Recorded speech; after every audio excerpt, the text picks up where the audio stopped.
Hello guys, അങ്ങനെ സാന്ത്വനം രണ്ടാം ഭാഗം പുതിയ പ്രൊമോയിൽ എല്ലാവരും കൂടെ നമ്മുടെ മിത്രനെ കുറ്റപ്പെടുത്തുകയാണ് അല്ലേ.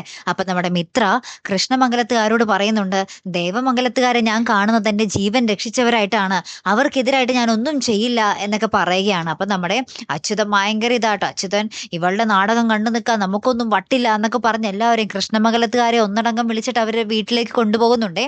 ശേഷം അവിടെ ചെന്നിട്ട് നമ്മുടെ ചേട്ടനുമായിട്ടൊരു തല്ലുപിടുത്തം ഉണ്ടാകുന്നുണ്ട്. അതായത് എങ്ങനെ നമ്മളെ അപമാനിച്ച് ജീവിക്കുന്ന അവള് ചാകുന്നതാ നല്ലത് എന്നൊക്കെ പറഞ്ഞ് അച്യുതൻ കുറെ കടുത്ത വാക്കുകൾ ഉപയോഗിക്കുന്നുണ്ട്. അപ്പൊ തന്നെ നമ്മുടെ മിത്രയുടെ അച്ഛനും നമ്മുടെ അച്യുതനുമായിട്ട് അങ്ങോട്ടും ഇങ്ങോട്ടും ഒരു കയ്യാങ്കളിയൊക്കെ ഉണ്ടാകുന്നുണ്ട്. സ്വന്തം മകളെ പറ്റി പറയുമ്പോൾ ഏതൊരച്ഛനും നോവുമല്ലോ, ആ ഒരു നോവ് അദ്ദേഹവും കാണിക്കുന്നുണ്ട്. അങ്ങനെ രണ്ടുപേരും കൂടി അടിപിടി ആവുന്നുണ്ട്. ഇപ്പുറത്തെ ദേവമംഗലത്താണെങ്കിൽ നമ്മുടെ ബാലൻ പറയുകയാണ്, ഗോമതിയാണ് ഈ കാര്യങ്ങളൊക്കെ ഇവിടെ വരെ എത്തിച്ചതിന് പിന്നിലെ മെയിൻ കാരണം. അതായത് അവരുടെ കല്യാണം നടന്നതിനും സ്വർണം പോയതിനും ഒക്കെ മെയിൻ കാരണം. അപ്പോ ഇതിനുള്ള ശിക്ഷ, അതായത് മിത്രയ്ക്കുള്ള ശിക്ഷ ഗോമതി തീരുമാനിക്കണം എന്നും പറഞ്ഞ് നമ്മുടെ ഗോമതിയുടെ തലയിലേക്ക് ഇടുന്നുണ്ട്. ഗോമതി മിത്രയുടെ അരികിൽ വന്നിട്ട് ഭയങ്കരമായിട്ട് ദേഷ്യത്തിൽ നമ്മുടെ മിത്രനെ നോക്കി നിൽക്കുന്നുണ്ട്.